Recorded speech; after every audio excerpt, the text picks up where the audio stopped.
The scent of rosemary and garlic hung thick in the air at Bellanova, mixing with the soft notes of expensive cologne and wine that defined every evening shift. My feet ached inside the worn black flats I'd been wearing for 6 months straight, the same ones I'd bought from a secondhand store when I first started working here. Each step across the polished marble floor sent a dull throb up my calves, a reminder that I'd been standing for nearly 7 hours without a proper break. I moved between tables with practiced invisibility, the kind of silence you learn when you grow up watching your father work undercover, when you understand that sometimes the safest place is where no one thinks to look. The white button-down shirt and black pencil skirt that made up my uniform felt like armor, a costume that let me disappear into the background of other people's important nights. Bellanova wasn't just any restaurant. It was the kind of place where senators dined with lobbyists, where business deals worth millions were sealed over plates of handmade pasta, where the city's elite came to see and be seen. The chandeliers overhead cost more than I'd earn in 5 years, each crystal pendant catching the warm light and scattering it across damask tablecloths and gleaming silverware. My manager, Vincent, appeared at my elbow with his usual expression of barely contained irritation. His cologne was too strong, as always, and the way he looked at the female staff made my skin crawl. "Lucia, table 7 just sat. VIP reservation. Don't mess this up." His voice carried that edge of condescension he reserved specifically for me, as if I hadn't been handling VIP tables perfectly for months. I nodded without meeting his eyes, gathering menus and mentally preparing myself for another performance of gracious service. Table 7 was in the private alcove near the back, partially hidden by a decorative screen of carved wood that afforded its occupants a measure of privacy the regular dining room couldn't provide. As I approached, I could already sense something different about tonight.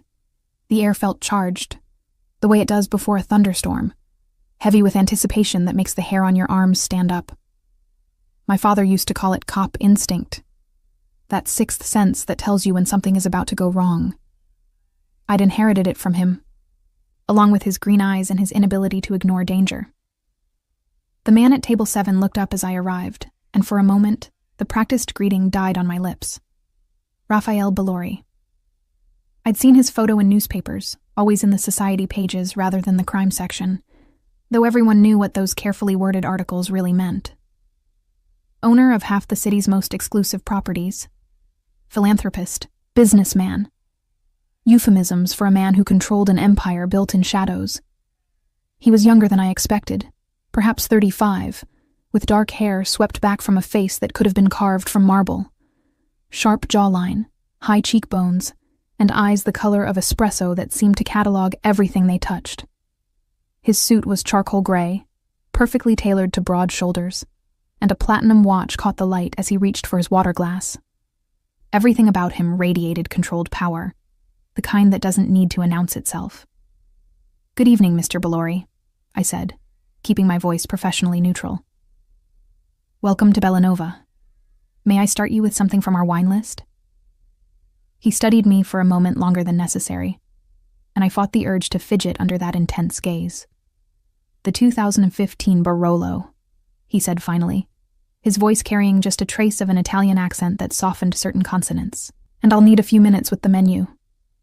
I nodded and retreated, hyper-aware of his eyes following my movement. As I headed toward the wine cellar, I noticed 3 men who'd been seated near the entrance. Something about them set off alarm bells in my head. They were dressed well enough to fit in, but their attention wasn't on their menus or their conversation. It was fixed, almost imperceptibly, on table 7. My father's voice echoed in my memory. "Watch the hands, Lucia. Hands tell you everything." These men kept their hands below the table or inside their jackets, positioned in ways that suggested they were concealing something. Their eyes moved in synchronized sweeps of the room, professional and practiced. And they were too still, too focused, like predators waiting for the perfect moment to strike. I retrieved the Barolo with trembling fingers, my mind racing. This wasn't paranoia. I'd grown up around law enforcement, had learned to read body language and threat assessment before I learned algebra. Every instinct I had was screaming that those men weren't here to dine. As I returned to table 7, I saw one of the men touch his ear, an earpiece, barely visible. They were coordinated. This was planned. And Raphael Balori, sitting there reading his menu with casual elegance, had no idea he was being hunted. I approached his table, my heart pounding so hard I was certain he could hear it. This was insane. I was a waitress, not a bodyguard. I should call the police, alert Vincent, do something official and safe and reasonable. But my father had also taught me that sometimes, by the time help arrives, it's too late. "Your wine, sir," I said, setting the bottle down with hands that only shook slightly. I began the familiar ritual of presenting the label, uncorking the bottle, but my mind was working frantically. How could I warn him without causing a scene that might trigger whatever these men were planning? Raphael nodded his approval of the wine, and I poured a small amount for him to taste. As he lifted the glass, I leaned in slightly, pretending to adjust the placement of his water glass. "When I drop the tray," I whispered, barely moving my lips, my voice so low it was almost subvocal. "Run." His hand froze midway to his mouth. Those dark eyes snapped to mine, and I saw the instant calculation there, the lightning-fast assessment of whether I was crazy, dangerous, or telling the truth. Whatever he saw in my expression must have convinced him, because he gave the slightest nod, so subtle anyone watching would have missed it. I straightened, picked up an empty tray from a nearby station, and deliberately positioned myself between his table and the three men who were now shifting in their seats, hands moving inside their jackets. My palms were slick with sweat. This was the stupidest thing I'd ever done. I was about to destroy my job, my reputation, possibly my life, based on instinct and a dead father's training. But those men were reaching for something, and every fiber of my being screamed that it wasn't a phone or a wallet. I let the tray slip from my fingers. The crash of metal against marble was deafening in the elegant space, loud enough to make every head in the restaurant turn. In that fraction of a second of confusion, I saw Raphael move with surprising speed, rising from his chair just as one of the three men drew a weapon, a pistol with an extended barrel that I recognized as a suppressor. The muffled pop that followed was nothing like guns sound in movies. It was a soft, almost polite sound, barely audible under the gasps and screams that erupted as diners registered what was happening. A wine glass on Raphael's table exploded, spraying burgundy liquid across the white tablecloth like blood. "Get down!" I heard someone shout, but Raphael was already moving, his hand closing around my wrist with shocking strength as he pulled me toward the kitchen. Behind us, more of those soft pops punctuated the chaos of overturning chairs and panicked screaming. We burst through the kitchen doors into a controlled frenzy of confused chefs and prep cooks.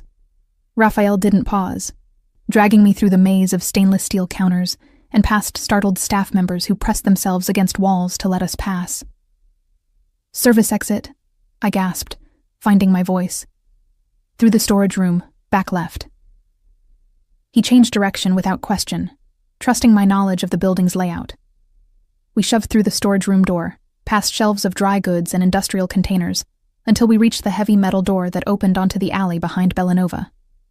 The cold November air hit my face like a slap, sharp with the smell of garbage and rain. Raphael pulled me close against the wall, both of us breathing hard, his body a solid presence between me and the door we'd just come through. "Who are you?" he demanded, his voice low and urgent. "How did you know?" "Lucia Hart," I managed between gasps. And I didn't know. I suspected. Those men, they weren't acting like normal customers. They were watching you, coordinating. My father was a cop. He taught me to notice things. Something shifted in his expression. Surprise, perhaps, or a flash of respect. Died 5 years ago, in the line of duty. The familiar ache that accompanied those words was muted by adrenaline. "We need to move. If they're professional, they'll have the exits covered." As if to confirm my words, I heard voices at the far end of the alley, speaking in clipped, urgent tones. Raphael's hand tightened on my wrist, and he pulled me in the opposite direction, toward the street. A black SUV screeched to a halt at the alley entrance, and my heart stopped. But Raphael relaxed fractionally, pulling me toward it. "It's mine," he said as the door opened. "Get in." I hesitated for only a second before climbing into the back seat. The interior smelled of leather and that same expensive cologne Raphael wore. A man in the front passenger seat turned to look at us, his expression professionally blank, but his eyes sharp with assessment. "Drive," Raphael ordered. Take us to the Riverside safe house." As the SUV pulled away from Bellanova, I caught a glimpse of police cars arriving, their lights painting the wet street in alternating red and blue. My entire body was shaking now that the immediate danger had passed, the adrenaline crash hitting me with nauseating force. I'd just thrown away my job, possibly made myself a target. Definitely complicated my carefully constructed invisible life. All for a man I didn't know, based on instinct and training from a father who died believing that doing the right thing mattered more than staying safe. Raphael was watching me with those dark, assessing eyes. "You saved my life," he said finally. "Why?" I met his gaze, seeing my reflection in those depths. A woman with tangled blonde hair and wide green eyes, still wearing her waitress uniform, who looked as surprised by her own actions as he was. "Because someone had to," I answered simply, and I was the only one who noticed. The corner of his mouth lifted in something that might have been a smile, though it didn't quite reach his eyes. "Lucia Hart," he repeated my name as if testing its weight. "It seems I'm in your debt. That's not a position I find myself in often." The SUV navigated through city streets with practiced efficiency, and I watched my old life recede through the tinted windows, wondering what exactly I'd just gotten myself into, and whether survival instinct and dead father's training would be enough to get me out alive. The safe house wasn't what I expected. Somehow, I'd imagined something utilitarian. Concrete walls, minimal furniture, the kind of temporary shelter you see in movies about witness protection. Instead, the SUV pulled into an underground garage beneath a modern building of glass and steel, rising 20 stories above the Riverside district, where penthouses started at prices I couldn't even conceptualize. Raphael's driver, a man he'd called Marco, parked with military precision and opened my door before I could reach for the handle. My legs felt unsteady as I stepped out, the adrenaline fully drained now, leaving behind a hollow exhaustion that made my bones feel like water. "This way," Raphael said, his hand at the small of my back, guiding me toward a private elevator with the same controlled touch he'd used pulling me through Bellanova's kitchen. His palm was warm through the thin fabric of my uniform shirt, and I was acutely aware of how inappropriate my outfit was for wherever we were going. The elevator rose smoothly, no buttons visible on the panel inside. Biometric security, I realized, watching Raphael press his thumb to a small scanner. The kind of technology that cost more than my yearly salary. The kind that said whoever lived here had secrets worth protecting with the best money could buy. We emerged into a foyer of marble and minimalist elegance. Floor-to-ceiling windows overlooked the river, where lights from the opposite shore reflected in dark water like fallen stars. The furniture was all clean lines and expensive fabrics in shades of cream and charcoal. Original artwork. I recognized a Rothko that should have been in a museum, adorned walls painted in soft gray. "Sit," Raphael instructed, gesturing to a leather sofa that probably cost more than my car. "Marco will bring water. Are you hurt?" I shook my head, sinking onto the sofa and feeling completely out of place against its butter-soft surface. "No. Are you?" "No." He was studying me with that same intense focus from the restaurant, but now there was something else in his expression. Calculation mixed with what might have been genuine curiosity. "Tell me about your father." The request was unexpected, but something in his tone made it less intrusive than it should have been. "Detective James Hart. 20 years with the police force, 15 in organized crime division." The words came automatically, worn smooth by repetition. "He died during a raid that went wrong. Someone on the inside had tipped off the targets. He walked into an ambush." Raphael's expression didn't change, but something flickered in those dark eyes. "I'm sorry for your loss.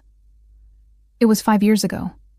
I wrapped my arms around myself, suddenly cold despite the warmth of the apartment.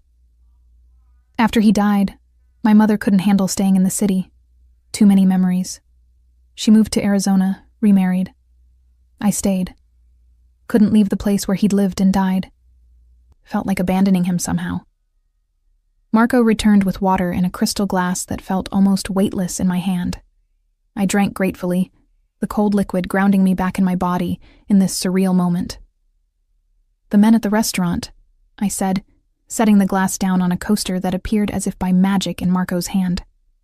"Who were they?" Raphael moved to the windows, hands in his pockets, his reflection ghostly against the night view. Professionals, hired by people who want to see my organization dismantled. He glanced back at me. Did you recognize them? No, but I know what professionals look like. My father used to bring his work home sometimes. Photos, case files. He'd quiz me on body language, threat assessment, said everyone should know how to spot danger. I managed a weak laugh. Never thought I'd actually use those lessons. Your father taught you well. Raphael turned to face me fully. Those men were Serbians, part of a crew that's been trying to move into territory I control. This is the third attempt on my life in 6 months. The casual way he discussed assassination attempts made my stomach clench. This was real. Not a movie or a news story, but the actual dangerous world my father had spent his career trying to dismantle. You should go to the police, I said, knowing even as the words left my mouth how naive they sounded. Raphael's smile was almost sad. The police can't help me, Lucia. The people who want me dead have resources that rival government agencies. Reporting the attack would only tell them I survived, and they'd try again. Better to let them wonder. So what happens now? I asked, fear creeping back into my voice. Those men saw me help you. They saw me warn you. If they're professionals like you say, they'll identify me. Come after me to get to you. Yes, he agreed, and I appreciated that he didn't try to soften the truth. They will. Which is why you're staying here, under my protection, until we can neutralize the threat. I stood abruptly, the reality of my situation crystallizing with sharp clarity. I can't just disappear. I have a job, an apartment, responsibilities. Your job at Bellanova is gone the moment you don't show up for your next shift, Raphael interrupted, his voice gentle but firm. Your apartment is already being watched. Marco confirmed it 20 minutes ago. There's a man in a sedan across the street, another in the coffee shop on the corner, both carrying concealed weapons. The room tilted slightly. How do you know that? Because the moment we left the restaurant, I had my people sweep your known addresses, your apartment, your usual routes, places you frequent. It's what I would do if I were them. Identify everyone who helped their target escape, eliminate potential witnesses, send a message. I sank back onto the sofa, my hands trembling. This is insane. I'm a waitress. I don't know anything about your business or your enemies. I just noticed 3 men acting suspicious and made a split-second decision. A decision that saved my life, Raphael said, moving to sit in the chair across from me, and made you a target. I'm sorry for that, Lucia, truly. But the reality is, you're safer here than anywhere else in the city right now. For how long? My voice came out smaller than I intended. Until we find the people who hired tonight's assassins and convince them that continuing this vendetta is more costly than walking away. He leaned forward, elbows on his knees, his gaze holding mine. I know this isn't the life you chose, but I give you my word. You will be protected. Everything you need will be provided. And when this is over, you'll walk away with enough money to start over anywhere you want. I don't want your money, I said automatically, though the offer was tempting. I want my life back. Your old life is gone, he said, not unkindly. The moment you dropped that tray, everything changed. The question now is what kind of new life you build from this moment forward. I wanted to argue, to insist this was temporary, that things would go back to normal. But I'd grown up in a cop's household. I knew how these situations worked. Once you were marked by dangerous people, normal became a luxury you couldn't afford. A door opened, and a woman appeared, middle-aged, professionally dressed, with salt and pepper hair pulled into a neat bun. The guest room is prepared, Mr. Balori. Thank you, Elena. Raphael stood, gesturing for me to follow. Elena manages the household. Anything you need, ask her. She's been with my family for 20 years. You can trust her. Elena's smile was warm but assessing as I rose on unsteady legs. This way, Miss Hart. I've laid out some clothes that should fit until we can get your sizes properly. I followed her down a hallway lined with more expensive art, my mind still reeling. The guest room was larger than my entire apartment, with a king-sized bed dressed in linens that looked like clouds, a sitting area with comfortable chairs, and an ensuite bathroom of marble and glass. "There are toiletries in the bathroom," Elena said, opening the closet to reveal several outfits in neutral colors. "Mr. Balori thought you might want to shower and rest. It's been quite an evening." "That's putting it mildly," I muttered, then caught myself. "I'm sorry. I don't mean to be rude. I'm just overwhelmed." Elena's expression softened. "You saved his life. That's not a small thing. Try to rest. Things will look clearer in the morning." After she left, I stood in the center of the room, feeling like an actress who'd wandered onto the wrong stage. The clothes in the closet were expensive.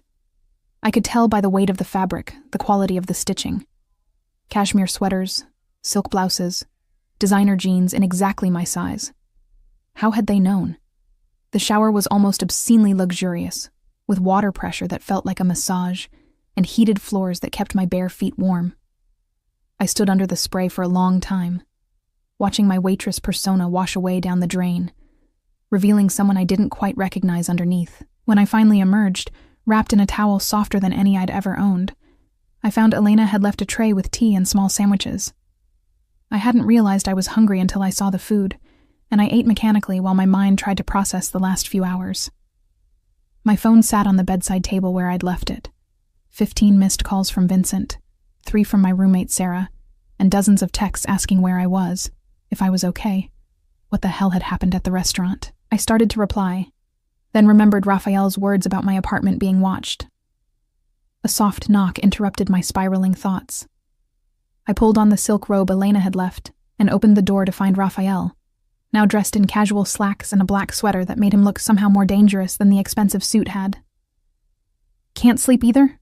he asked, and I noticed the tension around his eyes, the way his shoulders carried a weight that hadn't been there in the restaurant. "Too much adrenaline," I admitted, "and too many questions. I owe you answers." He gestured to the sitting area. "May I?" I nodded, curling into one of the chairs while he took the other.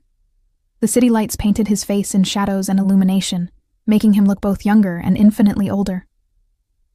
"The organization I run," he began. "It's been in my family for 3 generations. My grandfather built it from nothing when he came to this country with $10 and a willingness to do what others wouldn't.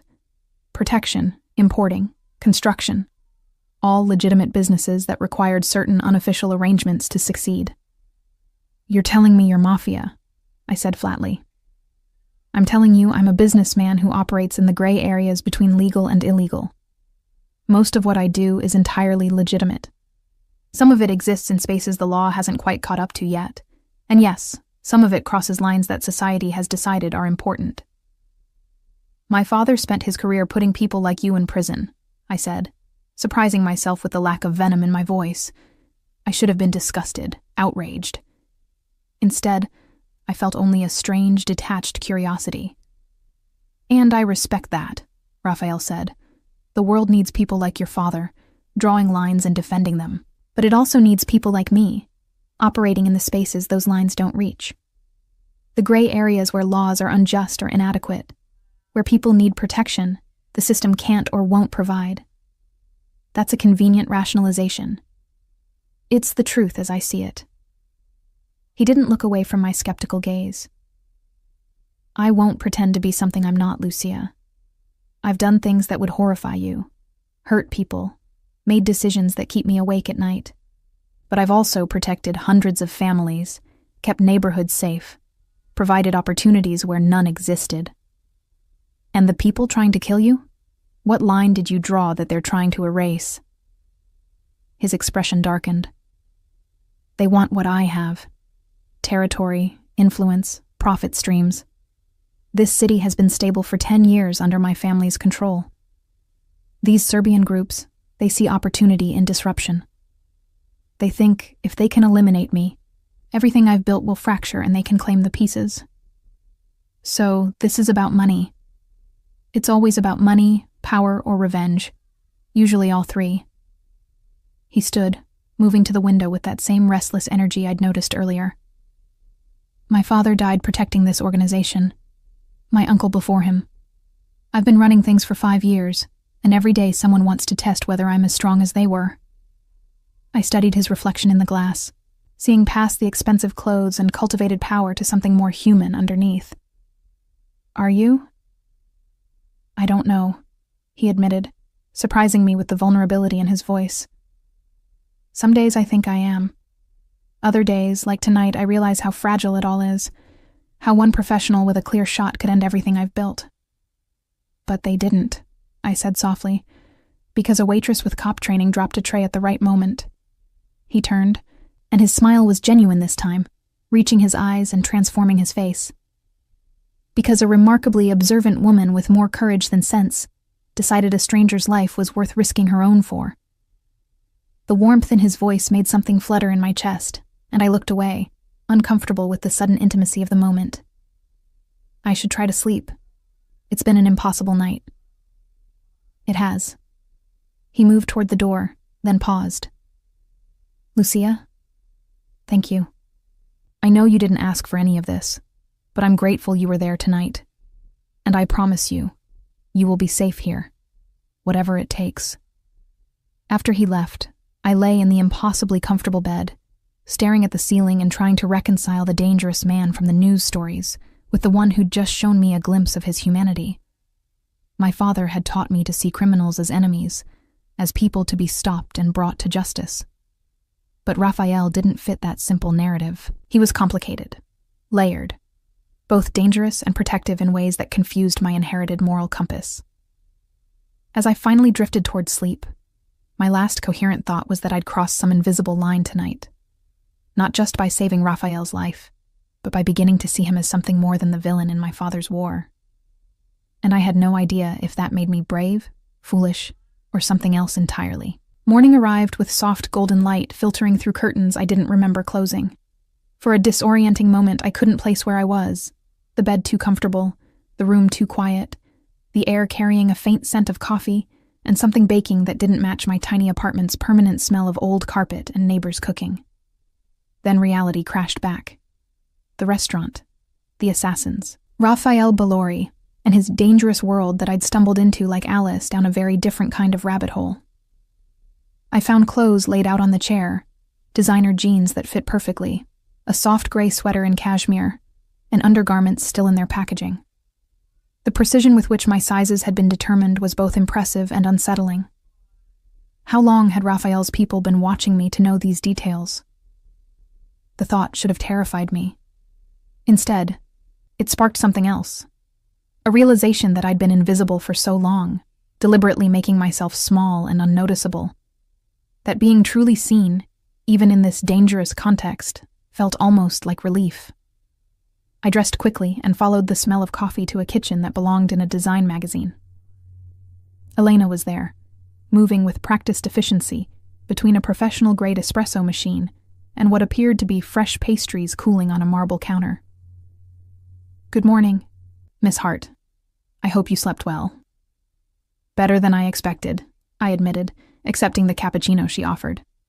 The first sip was revelation, rich and perfectly balanced in a way that made the coffee from my usual corner shop taste like dishwater. This is incredible. Mr. Balori insists on good coffee. It's one of his few indulgences.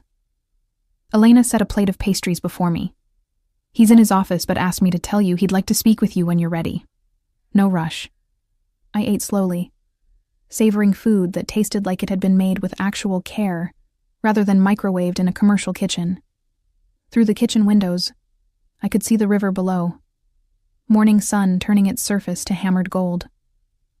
Joggers moved along the waterfront path, and a few early sailboats cut white trails through the water. Normal people doing normal things while I sat in a mobster's penthouse, eating pastries that probably cost more than my daily wage. Raphael's office was at the end of another art-lined hallway. The door was open, and I found him behind a massive desk, reading something on a tablet, phone pressed to his ear. He gestured for me to enter, and I perched on one of the leather chairs facing his desk, trying not to stare at the view through the windows behind him. The entire city spread out like he owned it, which in some ways, he probably did. Understood, he said into the phone, his voice carrying an edge of command I hadn't heard before. I want eyes on every property they're known to use. No moves until we have solid intelligence. Caution over speed. He ended the call, and set the phone down with deliberate care. "Good morning. How are you feeling?" "Confused, scared, surprisingly well-rested." I met his eyes across the desk.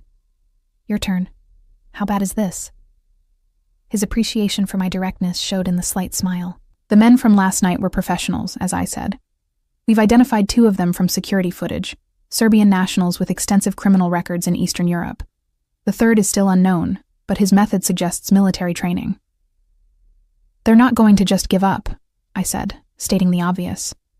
"No, they were paid well, and failure carries consequences in their world.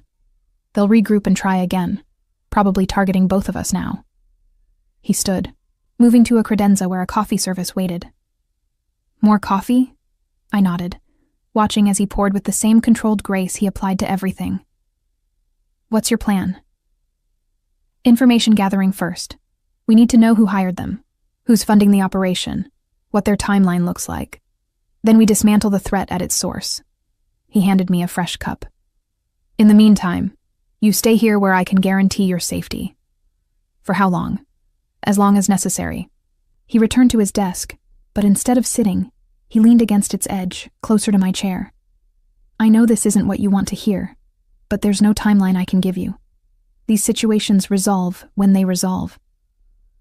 I sipped the coffee, buying time to organize my thoughts. "Can I ask you something?" "Anything." "Last night, you said your father died protecting this organization. What did you mean?"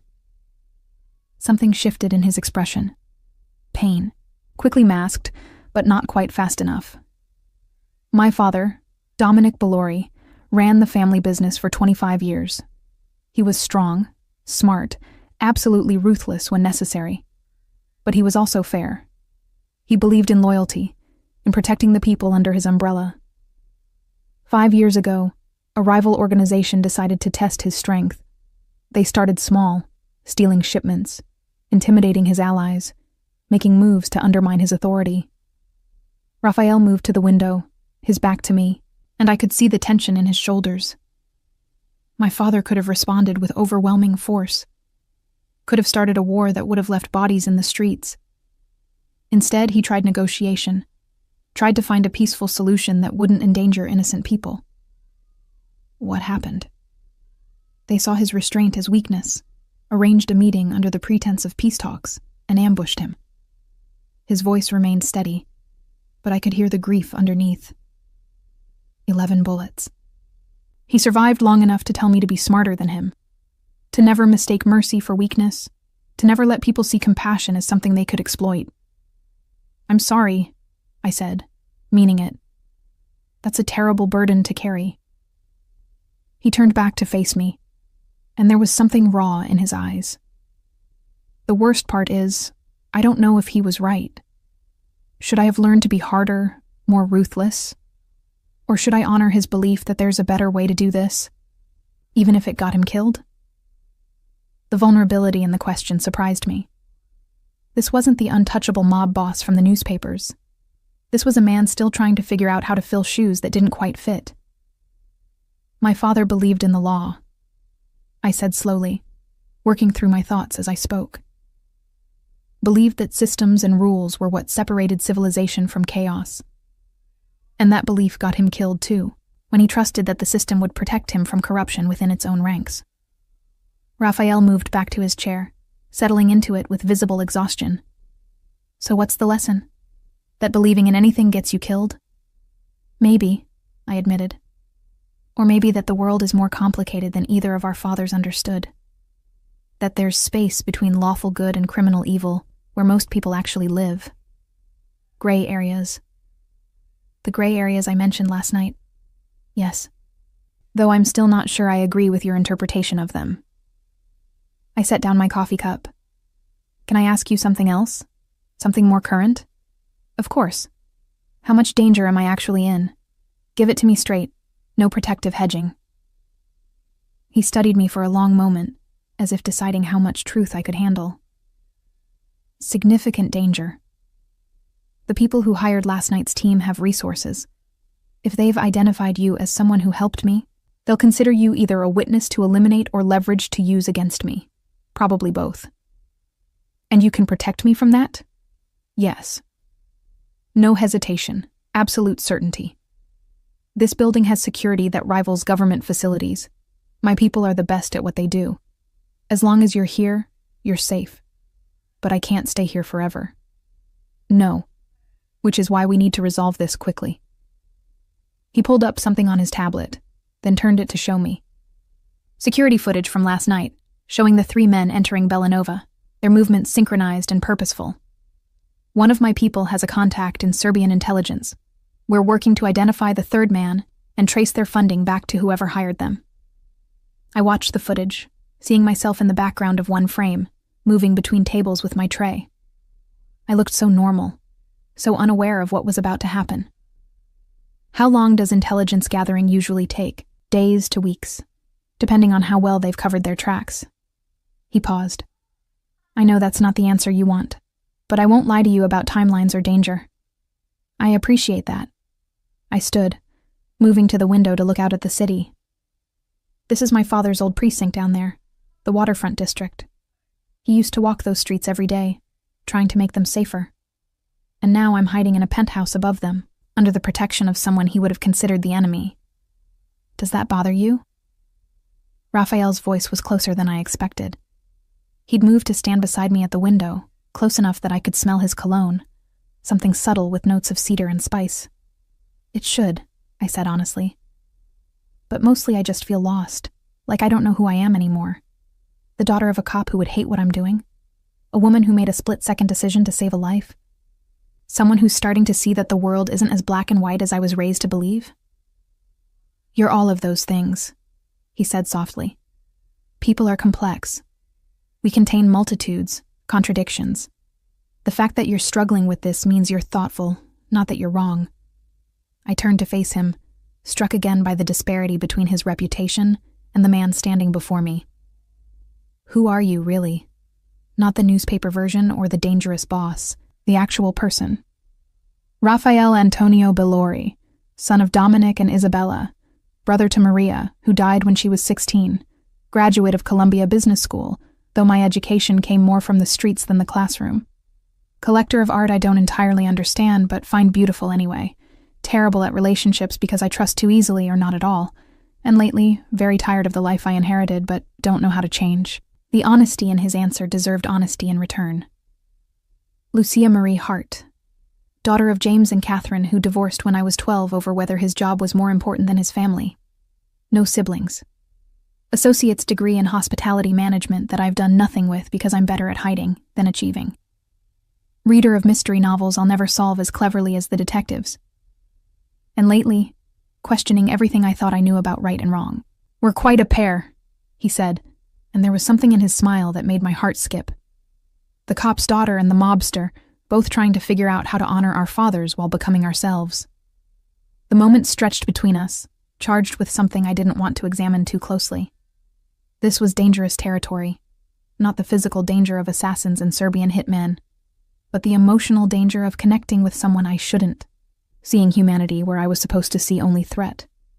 A sharp knock on the office door broke the tension. Marco entered, his expression grim. Boss, we have a problem. One of our informants just called in. The Serbians are putting out word on the street.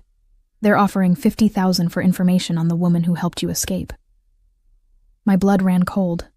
$50,000. The number seemed abstract, impossibly large, but I understood what it meant. People would sell their own mothers for that kind of money in certain neighborhoods. Increase security protocols, Raphael ordered immediately. Full lockdown on this building. Background checks on every staff member, every delivery person, anyone who has access. I want to know about every person who so much as walks past our front door. Already in motion, Marco confirmed. But boss, there's more. They have her name. They're circulating photos from the restaurant's security footage. It's detailed. Her face is clear enough for identification. Raphael's jaw tightened, a muscle jumping in his cheek. How did they get restaurant footage? Someone on staff sold it. We're working to identify who, but the damage is done. Her identity is no longer secret. I sank back into the chair, my legs suddenly unable to support my weight. It was one thing to be in abstract danger, Quite another to know there was a price on your head, your face being passed around criminal networks like a wanted poster. Lucia. Raphael knelt beside my chair, his hands gripping the armrests on either side of me, his face level with mine. Look at me. You're safe here. I won't let anything happen to you. You can't promise that, I whispered. $50,000. People will try anything for that kind of money. Let them try. His voice was cold steel now, the dangerous man from the newspapers surfacing. I have resources they can't imagine. Anyone who comes for you will regret it for however long they have left to live. The absolute certainty in his voice should have frightened me. Instead, it was oddly comforting, knowing that someone with his power and resources had decided I was worth protecting. What do we do now? I asked, forcing strength back into my voice. Now, he said, standing and helping me to my feet. We accelerate our timeline. If they're moving this aggressively, it means they're either very confident or very desperate. Either way, we don't wait for them to make the next move. We take the fight to them. How? His smile was cold and calculating. We use their desperation against them. Make them think they've found you. Draw them into a trap and end this permanently. Using me as bait, I said, remembering my words from last night. Using them as bait, he corrected. You'll be protected every second, surrounded by my best people. They'll never get close enough to touch you. But they don't know that. They'll come thinking they can collect their bounty, and instead, they'll walk into an ambush that ends their operation permanently. It was risky, dangerous, and probably insane. But the alternative was hiding in this luxurious prison indefinitely, waiting for the threat to somehow resolve itself while more people learned my name and my face, while the price on my head drew more hunters. Okay, I heard myself say. Tell me what you need me to do. Raphael's expression shifted, respect mingling with concern. Are you sure? Once we start this, there's no backing out halfway through. I'm sure. I was surprised to find it was true. I didn't ask for any of this, but I'm in it now. Better to end it on my terms than wait for them to choose the moment. He studied my face, searching for doubt or fear. Whatever he found must have satisfied him because he nodded once, decisively. Then we plan. Marco, call Giovanni and Stefano. We have work to do. As Marco left to make the calls, Raphael turned back to me. This will be dangerous. More dangerous than last night, because last night you had the element of surprise. This time they'll be expecting trouble. But they won't be expecting to walk into a trap, I said, understanding his strategy. They'll think they've found an opportunity, not an ambush. Exactly. He pulled out his tablet, already sketching out a plan. We'll need the right location, the right bait to draw them in, and impeccable timing. And after, I asked, after we spring this trap and hopefully catch the people behind this, what happens to me? He looked up from the tablet, his dark eyes holding mine. That depends on you. I meant what I said last night. When this is over, you can walk away with enough money to start fresh anywhere you want. New city, new name if necessary, a clean break from everything that happened. Or, he said slowly, you could stay. Not as a prisoner or someone under protection, but as someone with a place in this world. Someone whose skills and instincts proved valuable. Someone I'd like to know better without the immediate threat of death hanging over both our heads. The offer hung in the air between us, weighted with implications I wasn't ready to examine. But before I could respond, Giovanni and Stefano arrived, and the conversation shifted to tactics and strategy, transforming me from victim to active participant in my own survival. As I listened to Raphael outline the plan, I realized that something fundamental had shifted inside me. I was no longer just James Hart's daughter, trying to honor his memory by staying invisible and safe.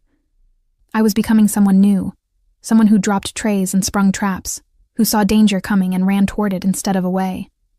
My father had taught me to recognize evil and fight it through legal channels, but Raphael was teaching me that sometimes survival required operating in those gray areas, making choices that weren't clearly right or wrong but simply necessary. And somewhere between the cop's daughter I'd been and the woman I was becoming, I was starting to find someone I could actually live with. The plan took shape over the next 2 days, each detail calibrated with the precision of a surgical strike. Raphael's people gathered intelligence with frightening efficiency, tracking communications, monitoring known Serbian meeting spots, identifying patterns in their operations. I watched it all from the safety of the penthouse, learning the mechanics of a world I'd only seen through my father's frustrated case files. "They're sloppy," Giovanni reported during one of the planning sessions. He was Raphael's head of security, a former military man whose calm demeanor masked a ruthless competence. Confident because they think they're hunting a civilian. They've been asking questions in the restaurant district, showing your photo at hotels, trying to find where you might be hiding. "Good," Raphael said, studying a map of the city spread across his desk. "Confidence makes them predictable. Have they identified any likely locations?" "They're focusing on the hospitality district. Makes sense. They assume a waitress would know people in that industry, might be hiding with restaurant or hotel workers." Giovanni pointed to an area on the map. "Specifically, they've been concentrating on the Riverside Hotel area. There's a network of service apartments behind the main building, staff housing that would be perfect for someone trying to stay off the grid." Raphael's eyes met mine. "What do you think? Does that fit your world well enough to be believable?" I studied the map, remembering my own apartment search when I'd first moved to the city. "Yes, those service apartments are exactly where someone like me would hide. Cheap, temporary, places that don't ask many questions. If I were actually running, that's probably where I'd go. Then that's where we'll let them find you."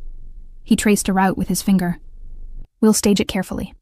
Let word slip to one of their informants that someone matching your description was seen entering the service building. Give them time to set up their approach. Then we control every variable." "What about actual residents of those apartments?" I asked. "We can't put innocent people at risk." Raphael's expression softened slightly. "We own the building. It's primarily used for our own people. Employees, family of employees, people under our protection. Everyone currently there knows what's happening and has been relocated temporarily. The only people in that building when they arrive will be my men." Over the next day, the trap was meticulously prepared. I watched from security monitors as Raphael's people transformed one of the service apartments into a convincing safe house. My clothes from the restaurant, recovered from my actual apartment, were scattered realistically around the small space. A photo of my father sat on the bedside table. Even coffee in my preferred brand sat in the kitchenette, details so thorough that walking into that apartment, you'd believe I'd been living there for days. "This feels too elaborate," I said, watching the preparations. "Won't they be suspicious that everything points too perfectly to me?" "They'd be suspicious if it were easy," Raphael explained. "But this looks like the result of investigation, of putting together clues. Your waitress uniform hanging in the bathroom, a library book you'd checked out last month on the coffee table. These are breadcrumbs that seem discovered, not planted." Elena appeared with lunch, soup and sandwiches that I could barely taste through my anxiety. The plan called for me to be in the apartment when the Serbians arrived, protected by Raphael's people, but visible enough to draw them in. The risk was calculated, but still very real. "You don't have to do this," Raphael said, finding me in the guest room where I'd retreated to think. "We can find another way. Use a decoy. Anything that doesn't put you directly in harm's way." "A decoy won't work," I said, surprising myself with my certainty. "They've seen my face. They'll know if it's not really me. And I'm tired of hiding, of being the victim in this story. If we're ending this, I want to be part of ending it." He studied me with that intense gaze that seemed to see past all my defenses. "Your father would have been proud of your courage, though he probably would have wanted to arrest me for putting you in this situation. My father died because he trusted the system to protect him from corruption," I said, voicing something I'd never admitted aloud. "Maybe he would have lived longer if he'd been willing to operate in your gray areas instead of insisting everything be black and white." "Don't romanticize what I do," Raphael warned. "Your father was a hero. I'm just someone trying to survive in a world he helped make slightly better." The complexity of his answer, the way he honored my father even while defending his own choices, made my chest tight with emotion I couldn't quite name. That evening, as the sun set and painted the river in shades of copper and gold, Giovanni gathered us in Raphael's office for final preparations. 12 men, all wearing dark tactical gear that somehow remained subtle enough not to draw attention. Stood at attention as Raphael outlined the plan one last time. "Our intelligence confirms they're planning to move tonight," he said, his voice carrying absolute authority. 3 men will approach the service building, likely the same team from the restaurant, eager to complete what they started. 2 more will provide overwatch from the parking structure across the street. We'll have counter-snipers in position to neutralize the overwatch team the moment they reveal themselves. And Kim, he pointed to a blueprint of the apartment building. The primary team will enter through the service entrance here, using stolen maintenance credentials. They'll take the stairs to the 3rd floor, apartment 3B, where Miss Hart will be visible through the partially open door. She'll appear to be alone, packing to leave, creating urgency that will rush their approach. Giovanni took over. The moment they breach the apartment, we move. Teams positioned in adjacent apartments will have direct line of sight and fire. Hallway team will block their retreat. They'll be contained in a kill box with no exit except surrender. "Rules of engagement?" one of the men asked. Raphael's expression turned cold. "Subdue if possible. Eliminate if necessary. Priority 1 is Miss Hart's safety. Priority 2 is capturing at least one of them alive for questioning. Everything else is secondary." The clinical way they discussed my protection as a military operation should have been disturbing. Instead, it was reassuring to see the level of professionalism, the way every variable had been considered and planned for. "What about me?" I asked. "What exactly am I supposed to do when they enter the apartment?" "Stay calm," Raphael said. "The door will be rigged to alert us the moment they touch it. You'll have approximately 5 seconds between their entry and our response. In those 5 seconds, your job is to look scared but not panicked, to back away from them toward the bedroom where you'll have hardened cover. Don't try to fight. Don't try to run. Just give us time to neutralize the threat." 5 seconds, I repeated, my mouth suddenly dry. 5 seconds, he confirmed. The longest 5 seconds of your life, probably. But then it's over. We end this tonight. As darkness fell, we moved into position. I rode in an unmarked van with Raphael and Marco, my nerves making it hard to breathe. The service apartment building looked entirely ordinary from the outside, but I could feel the weight of hidden eyes watching from a dozen vantage points. "Final communication check." Giovanni's voice crackled through the earpiece Raphael had given me. Around me, the tactical team confirmed their positions. Rooftop, adjacent apartments, hallway, parking structure overwatch. "We have confirmation the targets are mobile," another voice reported. 3 vehicles heading toward the Riverside district. ETA 15 minutes. Raphael turned to me in the confined space of the van. "Last chance to change your mind. Say the word and we abort. Find another way." I thought about my father, about the life I'd been living in invisible safety, about the woman who'd dropped a tray and changed everything. "I'm ready." He nodded, then did something unexpected. He took my hand and squeezed it gently. "You're braver than you know, Lucia Hart. When this is over, remind me to tell you that when I'm not terrified for your safety." The admission that he was afraid, this dangerous man who controlled so much, somehow made me feel less alone in my fear. Marco and 2 other guards escorted me to the apartment, their bodies forming a protective barrier around me until we were inside. The space was exactly as I'd seen on the monitors, but being physically present made it feel more real, more vulnerable. "We're right here," Marco said, pointing to the wall that separated this apartment from the next. "The moment they enter, we breach that wall and come through. 5 seconds, Miss Hart. Then you're safe." They retreated, leaving me alone in the quiet apartment. I positioned myself as instructed, packing a bag with clothes that weren't really mine, playing the role of a woman preparing to run. The earpiece in my ear carried the steady breathing of the team, an invisible tether to safety. "Targets are in the parking lot," Giovanni's voice announced. 3 men, approaching the service entrance. Overwatch team is setting up in the parking structure, exactly where predicted. I forced myself to keep moving, to maintain the illusion of normalcy even as my heart hammered against my ribs. Service entrance breach confirmed. They're inside the building. Elevator override in place. They'll have to take the stairs. 2nd floor now, moving slowly, checking their corners. Professional approach. Each update brought them closer. I could hear footsteps in the hallway now. Real sounds beyond the electronic voices in my ear. My hands trembled as I folded a sweater, and I had to remind myself to breathe. 3rd floor. They've spotted the apartment. Weapons drawn. 45 seconds to breach. Raphael's voice cut through the tactical chatter. Lucia, I'm right here. You're not alone. The doorknob turned. I watched it from the corner of my eye, my entire body tense with anticipation.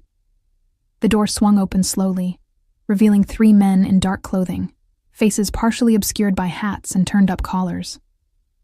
This was it. 5 seconds. They entered the apartment, fanning out with practiced efficiency. One pointed a weapon directly at me, and I saw his finger on the trigger, saw the calculation in his eyes as he assessed the threat I posed. "Nobody moves," he said in heavily accented English. I backed away, hands raised, just as I'd been told, toward the bedroom, toward cover, counting in my head. 1, 2. "Down on your knees," the gunman ordered.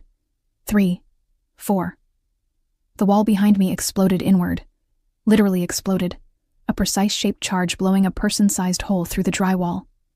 Raphael's men poured through, weapons raised, shouting commands in voices trained to dominate through sheer authority. "Weapons down! On the ground now!" The hallway door crashed open simultaneously, more men entering, creating a crossfire that left the 3 Serbians with nowhere to go. In the confusion, Marco appeared beside me, his body shielding mine as he pulled me back through the hole in the wall into the relative safety of the adjacent apartment. I heard gunshots, 2 quick pops, then shouting in multiple languages. Through the hole, I could see one of the Serbians on the ground, clutching his leg. Another was face down with someone's knee on his back. The third had his hands raised in surrender, weapon kicked away across the floor. "Overwatch team neutralized," a voice reported in my ear. Both targets secured without casualties. It was over. Less than 10 seconds from breach to complete containment. The precision was almost beautiful in its violence. Raphael appeared in the doorway, his eyes scanning me for injury. "Are you hurt?" "No." My voice sounded distant to my own ears, shock making everything feel dreamlike. "No, I'm fine." He crossed to me in 3 strides and pulled me against his chest, his hand cradling the back of my head in a gesture so protective it broke something loose inside me. I shook against him, adrenaline and relief and fear all crashing over me at once. "It's over," he murmured against my hair. "You're safe. It's over." Through the wall, I could hear Giovanni interrogating the prisoners, his voice calm, but promising terrible things if they didn't cooperate. They were talking, words tumbling over each other in eagerness to bargain for their lives. Raphael kept holding me while his people did what they did, keeping me sheltered from the worst of it. Eventually, Giovanni appeared in the doorway. "We have names," he reported. "The people who hired them, their financing routes, their operational structure. Everything we need to dismantle their entire network." "Good." Raphael's voice was cold satisfaction. "Start with the money. Cut off their funding and the rest will collapse on its own." As we left the apartment building, the danger finally, truly behind us, I realized that I'd crossed another invisible line tonight. Not just by serving as bait, but by choosing to trust Raphael's world over the safe certainty of my father's moral absolutes. The city looked different as we drove back to the penthouse. Less threatening, more full of possibilities. I'd survived. More than survived. I'd actively participated in my own salvation, stepping into danger with clear eyes and emerging stronger. Raphael's hand found mine in the darkness of the car, his fingers intertwining with mine, in a way that felt both comforting and full of promise. "When this is over," I said softly. "When the threat is truly eliminated and I'm free to make my own choice without fear influencing it, ask me again about staying." He turned to look at me, surprise and hope warring in his expression. "You'd consider it?" "I'd consider it," I confirmed. I'd consider a lot of things I never imagined possible before a night at Bellanova changed everything. His smile was genuine, unguarded in a way I'd never seen. "Then I'll ask, and I'll hope you find the answer you're looking for." As the city lights blurred past the window, I realized I was already finding it. The aftermath of the trap played out over the following weeks with the methodical precision I'd come to associate with Raphael's operations. The captured Serbians, facing overwhelming evidence and the prospect of Raphael's particular brand of justice, provided detailed information about their organization. Names, locations, financial networks, everything needed to dismantle the threat piece by piece. I watched from the penthouse as Raphael's people worked, learning the mechanics of a world that operated on loyalty and fear in equal measure. Giovanni would brief Raphael each morning over coffee, discussing developments with the casual detachment of men reviewing quarterly earnings rather than orchestrating the destruction of a criminal network. "The money trail leads back to Dmitry Kozlov," Giovanni reported one morning, spreading photographs across Raphael's desk. I'd taken to joining these briefings, my presence accepted as natural by everyone involved. "He's been trying to expand into your territory for 2 years. The assassination attempts were his way of testing your defenses." Raphael studied the photos with cold interest. "Dmitry is old school. He won't negotiate, won't back down unless we give him no other choice." "We could eliminate him," Giovanni suggested casually. "Make it look like natural causes. Heart attack, stroke. The medical examiner we have on retainer could handle it cleanly." The casual discussion of murder should have horrified me. 6 months ago, it would have sent me running to the nearest police station. Now, I found myself analyzing the logistics rather than the morality. "No," Raphael said, surprising both Giovanni and me. "Killing Dmitry creates a power vacuum, and vacuums invite chaos. Better to make him understand that continued aggression costs more than potential gains." "How?" I asked, genuinely curious. Raphael's smile was cold calculation. "We go after his revenue streams. Import licenses he depends on mysteriously get tied up in bureaucracy. His properties fail health inspections.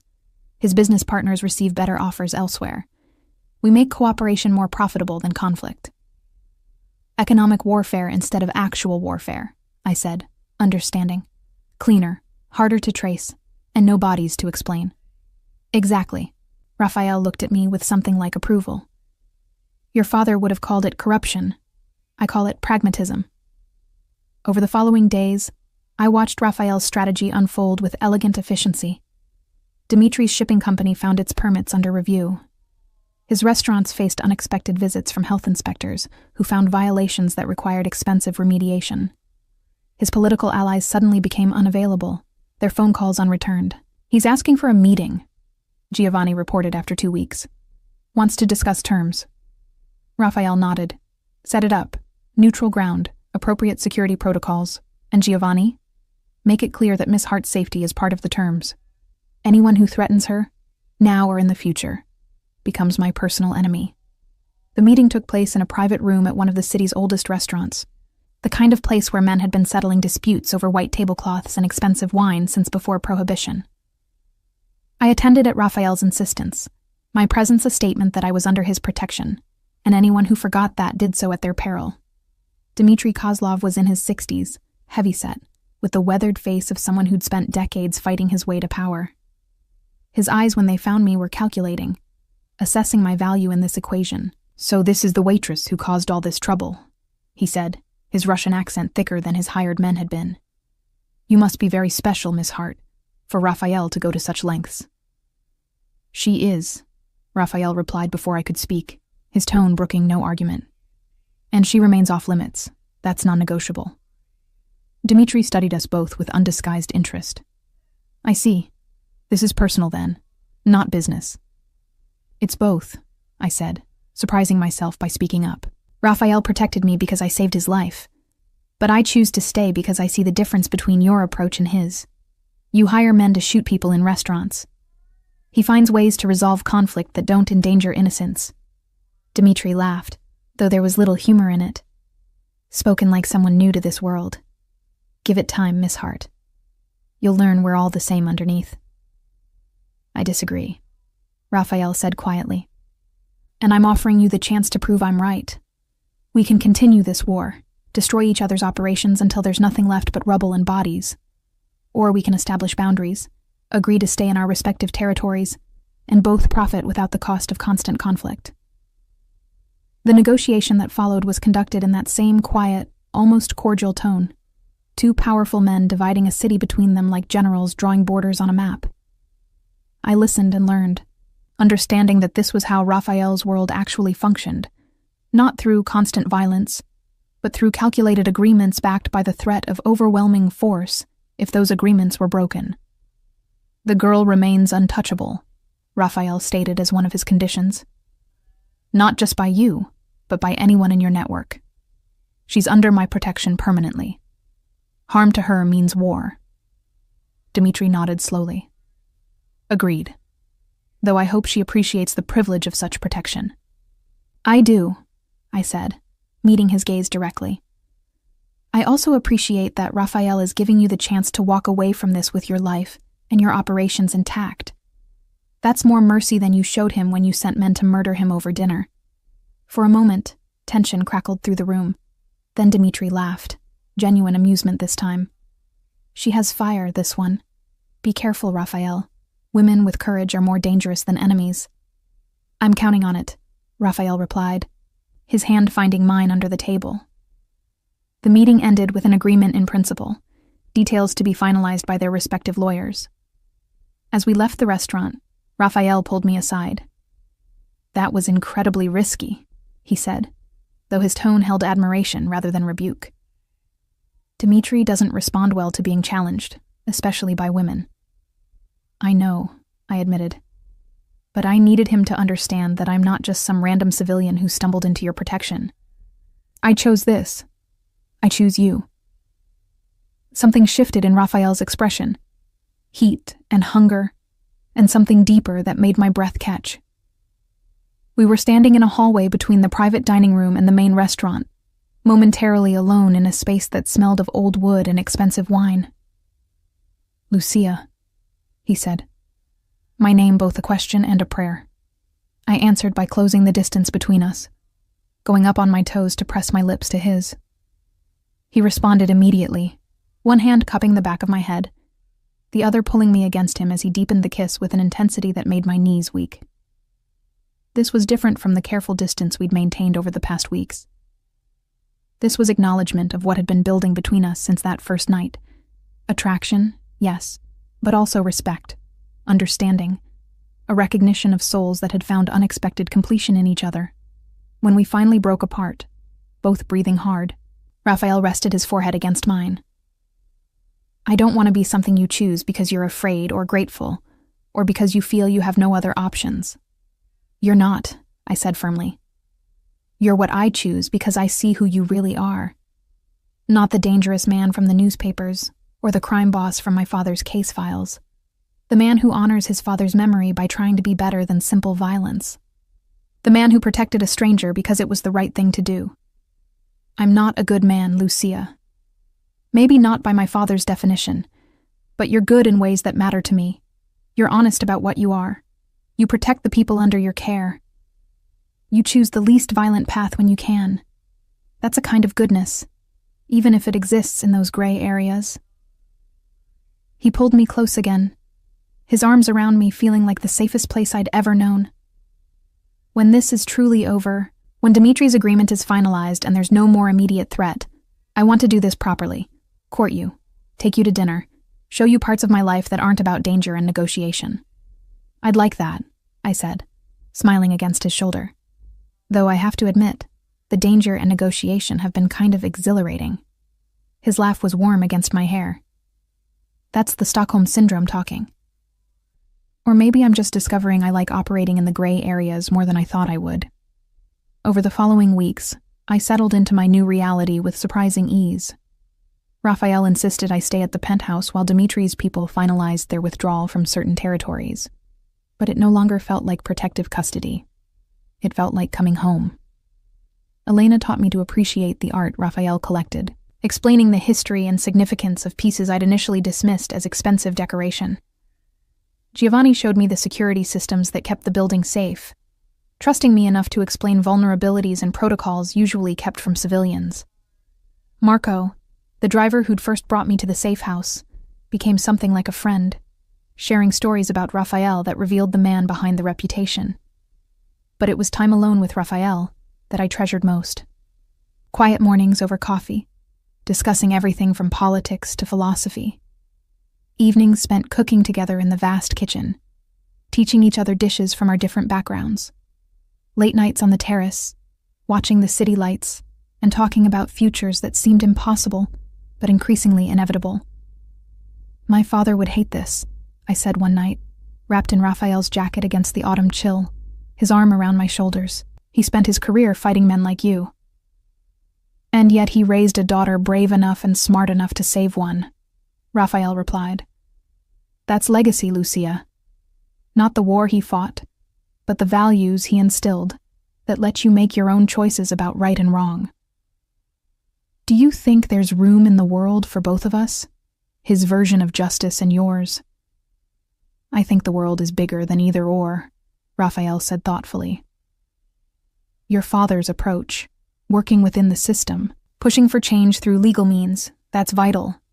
It keeps society moving toward better. But my approach, operating in the gray areas, providing what the system can't or won't, that's necessary too. Maybe we need both to keep the whole thing balanced." The philosophical discussion was interrupted by his phone, Giovanni calling with news that Dimitri had signed the formal agreement. Territories were established, boundaries recognized, the threat officially neutralized. "It's over," Raphael said, ending the call. He turned to me with an expression I couldn't quite read. "You're free, Lucia. The danger has passed. Dimitri's agreement includes permanent protection for you, so even if you leave, you'll be safe." "And if I don't want to leave?" I asked, my heart pounding. "Then we discuss what staying looks like. Not as someone under my protection, but as an equal partner in this strange life I've built." He took my hand, his thumb tracing patterns on my palm. "I meant what I said weeks ago. I want to court you properly, give you the chance to choose me without fear or gratitude muddying the decision. Take me to dinner tomorrow night," I said. "Somewhere normal, where we're just Raphael and Lucia, not the crime boss and the waitress. And afterward, I'll give you my answer about staying." The next evening, Raphael took me to a small Italian restaurant in Brooklyn, far from the expensive establishments of Manhattan. No private rooms or security details, just us in a corner booth, eating pasta that was almost as good as Elena's, drinking wine that didn't cost more than my monthly rent. "This is where I grew up," Raphael said, gesturing to the neighborhood visible through the restaurant windows. 3 blocks from here. My father worked in a bakery before he started his own business. My mother cleaned houses." "Tell me about them," I said, wanting to understand the foundation that had built the man across from me. He talked for hours, sharing memories I suspected he rarely voiced. His father's fierce pride and fiercer loyalty. His mother's gentle strength and unwavering support. His sister Maria, dead at 16 from a disease his father's legitimate income couldn't afford to treat properly. "That's when everything changed," Raphael said quietly.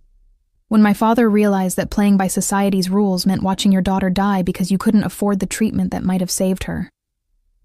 He stepped into the gray areas then, did what he had to do to make sure no one under his protection would face that choice again." "And you've continued that," I said, understanding clicking into place.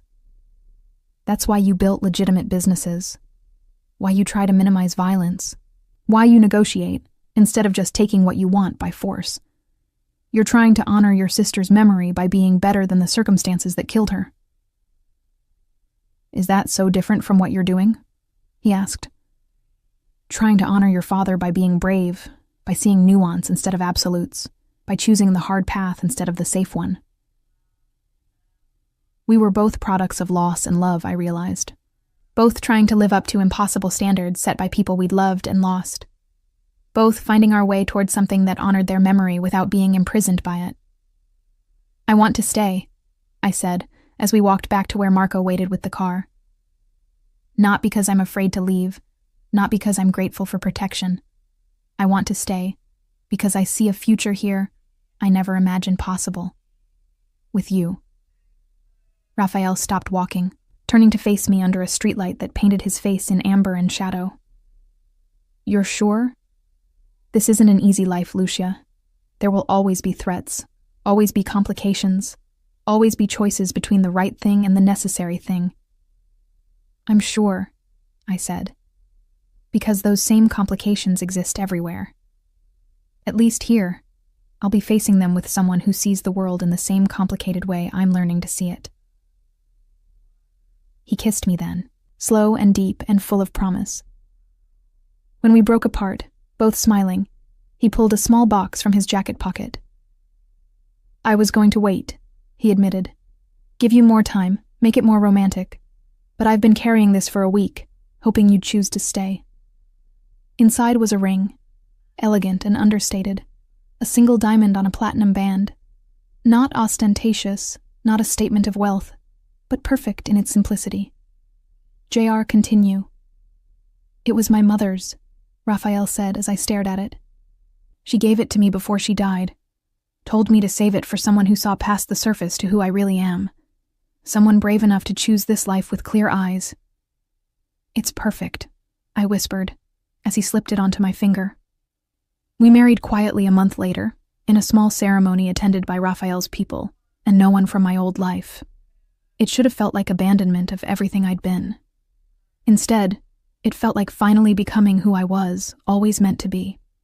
Standing beside Raphael in front of a judge he probably owned, promising forever to a man my father would have arrested, I felt my father's presence like a blessing. He'd taught me to be brave, to make hard choices, to see clearly even when the truth was complicated. I was doing all of those things, just not in the way he'd expected. And somehow, I thought he'd understand. 3 months into our marriage, I discovered I was pregnant. The news arrived on an ordinary Tuesday morning. Confirmed by a doctor, Raphael had insisted I see for what I'd assumed was just stress-related nausea. Instead, I found myself staring at an ultrasound image, a tiny bean-shaped cluster of cells that would become our child.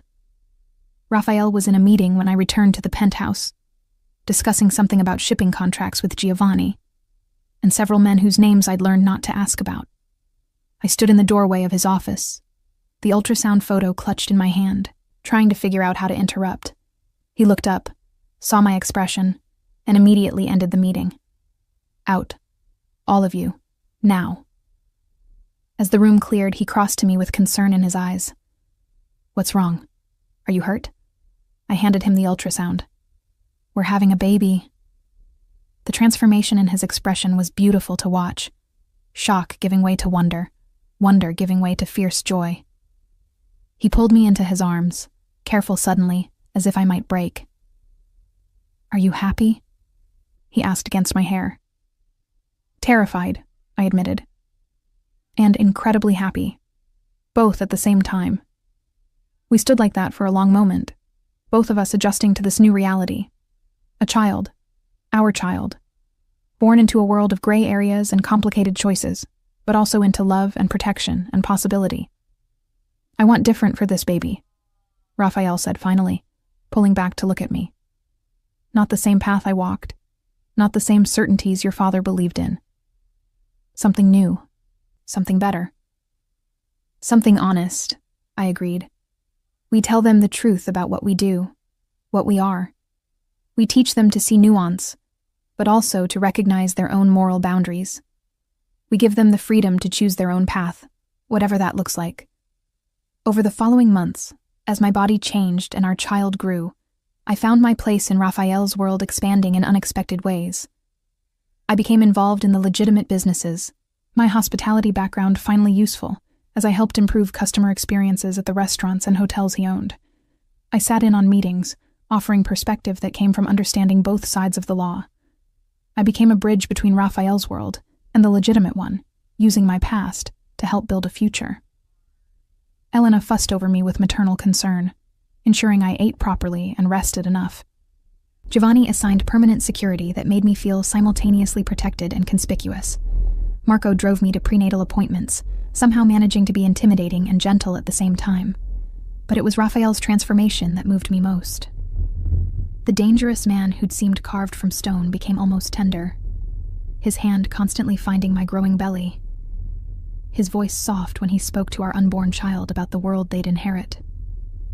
I want them to know your father, he said one night as we lay in bed, his palm warm against my stomach. James Hart. What he stood for. What he fought for. I want them to understand that his way wasn't wrong, just different from mine. that the world needs people like him. And people like you, I added, covering his hand with mine. People willing to operate in those gray areas when necessary. The baby kicked, a flutter of movement under our joined hands. Raphael's smile was pure wonder. Hello, little one. Your mother and I are going to do our best to show you all the colors between black and white. 4 weeks before my due date, everything changed again. Giovanni came to the penthouse at 3 a.m., his expression grimmer than I'd ever seen it. A turf dispute in the warehouse district had escalated beyond Raphael's ability to control it through economic pressure. People were threatening violence. Innocent people, dock workers, warehouse staff, caught between criminal organizations fighting for territory. We can contain it, Giovanni said, but it will require force, significant force. If we don't act decisively, people will die. I watched Raphael's face as he processed this information, saw the war between the man who preferred negotiation and the boss who understood sometimes force was the only language certain people understood. Do what's necessary, he said finally. But minimize casualties. Target only those actively making threats. And Giovanni? Anyone who targets civilians answers to me personally. After Giovanni left, Raphael sat in heavy silence, and I could see the weight of command pressing on him. This is the part you don't see in the quiet moments, he said. The part where good intentions aren't enough, where choosing the lesser evil is still choosing evil. Tell me, I said, lowering myself carefully into the chair across from his desk. He looked at me with those dark eyes that had first seen through my invisibility at Bellanova. The dispute is over dock access for shipping. One of Dimitri's competitors is trying to muscle in, using tactics that put workers at risk. They've already hospitalized 3 people who refuse to cooperate with their demands. If we don't respond, it sends a message that my protection is meaningless. So you respond with force. Controlled force. Targeted. But yes. He ran a hand through his hair, a gesture of frustration I'd come to recognize. This is who I am, Lucia. This is what I do. Some problems can't be solved with negotiations and economic pressure. Sometimes the only way to protect innocent people is to make bad people fear the consequences of hurting them. I understood what he was really asking, whether I could live with this version of him. The man who tried for peace but defaulted to controlled violence when necessary. The man who existed perpetually in those gray areas, making impossible choices with imperfect information. I know who you are, I said firmly. I knew when I chose to stay. This doesn't change anything except making me worry more about your safety. Relief and love mingled in his expression. I'll be careful. I always am. The operation that night was textbook Raphael, overwhelming force applied with surgical precision. The people making threats found themselves outnumbered and outgunned, given a simple choice. Leave the territory immediately or face consequences they wouldn't survive. Most chose to leave. The few who didn't learned why crossing Raphael Balori was considered a fatal mistake. No dock workers were hurt. The violence, such as it was, remained contained to the criminal elements who'd created the situation. By dawn, the dispute was resolved, the territory secured, and the workers able to return to their jobs safely. But Raphael returned to the penthouse changed, the weight of command visible in his shoulders, in the lines around his eyes. He found me in the nursery we'd been preparing, sitting in the rocking chair Elena had insisted we needed, my hand on my belly where our child slept. It's done, he said quietly. The threat is neutralized. At what cost? 2 dead, 3 more in hospitals with injuries that will remind them daily not to threaten my people. He sank onto the floor beside my chair, his head resting against my knee. I tried everything else first, Lucia. I swear I did. I know, I said, running my fingers through his hair.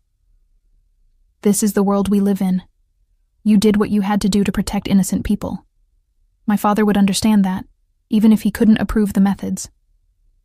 Would he? Raphael looked up at me, vulnerability stark in his expression.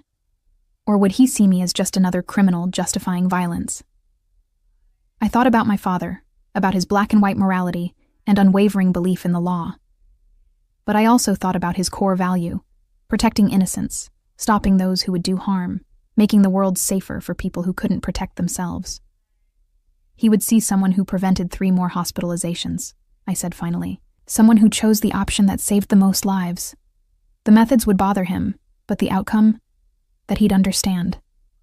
Raphael's hand found my belly, our child moving beneath his palm.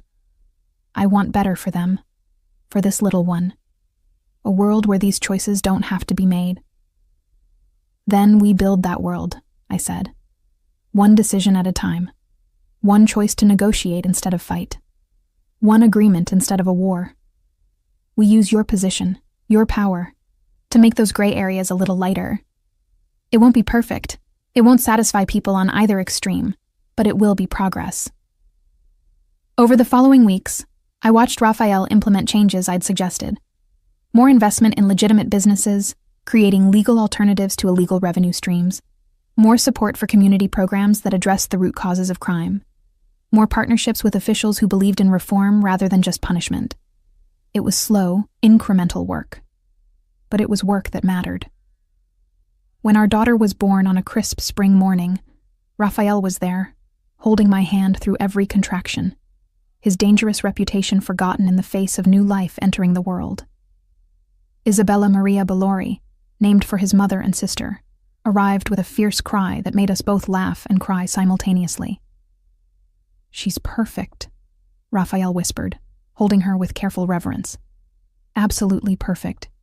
I watched him with our daughter, this man who commanded an empire through fear and loyalty, reduced to helpless adoration by a tiny human who'd known him for mere minutes. This was the future we were building, not the lawful good of my father's world, or the necessary evil of Raphael's inheritance, but something new, something honest about its complications while still striving for better. Elena appeared with practiced efficiency, helping me into a clean gown while Raphael refused to put Isabella down. Giovanni came by later, bringing flowers and the barely disguised terror of a hardened man confronted with an infant. Marco sent a stuffed bear larger than the baby herself. But it was the quiet moment after everyone left, when it was just the 3 of us in the hospital room, that I treasured most. Raphael sat in the chair beside my bed, Isabella asleep against his chest, and looked at me with an expression of complete peace. "Thank you," he said softly, "for choosing this life, for seeing me clearly and choosing me anyway, for giving me this family I never thought I'd have." "Thank you for being worth choosing," I replied, "for being complicated and honest and brave enough to try being better." 6 months later, I stood in what used to be my father's precinct, now renamed in his honor, the James Hart Community Center, funded by anonymous donations I knew came from Raphael, provided everything from job training to after-school programs. It was exactly the kind of initiative my father had believed in, addressing crime's root causes rather than just punishing its symptoms. The irony wasn't lost on me. My father's legacy, preserved and expanded by money from a man he would have considered an enemy. But as I looked around at the families using the center's resources, at the lives being changed through opportunity rather than incarceration, I thought maybe Dad would understand. Maybe he'd see what I saw. That the world wasn't as simple as he'd believed, but that the core values he'd taught me could operate in spaces he'd never imagined. Raphael found me in the center's library, Isabella sleeping against my chest in her carrier. "Thinking about your father?" "Thinking he'd be confused but probably secretly proud," I said. "This is exactly what he wanted. Safer communities, better opportunities, people having alternatives to crime." "Built with dirty money," Raphael pointed out. "Cleaned by good intentions," I countered. "That's the gray area, Raphael. Money doesn't care where it came from, only where it goes. If it goes to helping people, does the source matter?" He pulled me close, careful of our sleeping daughter. "You've become quite the moral philosopher, Mrs. Balori." "I learned from the best," I replied. "A cop who taught me to see clearly, and a crime boss who taught me that clarity includes understanding complexity." We stood there in the library built with complicated money honoring a simple man, our daughter between us representing a future that honored both their memories. Not perfect, not uncomplicated, but honest about what it was while striving for what it could become. The gray areas, I'd learned, weren't about compromising your values. They were about understanding that values could be honored in unexpected ways, through imperfect means toward better ends. My father had saved lives through law. Raphael saved lives through controlled power. And I, the daughter of one and wife of the other, was learning to honor both paths while forging my own. It was enough. More than enough. It was everything.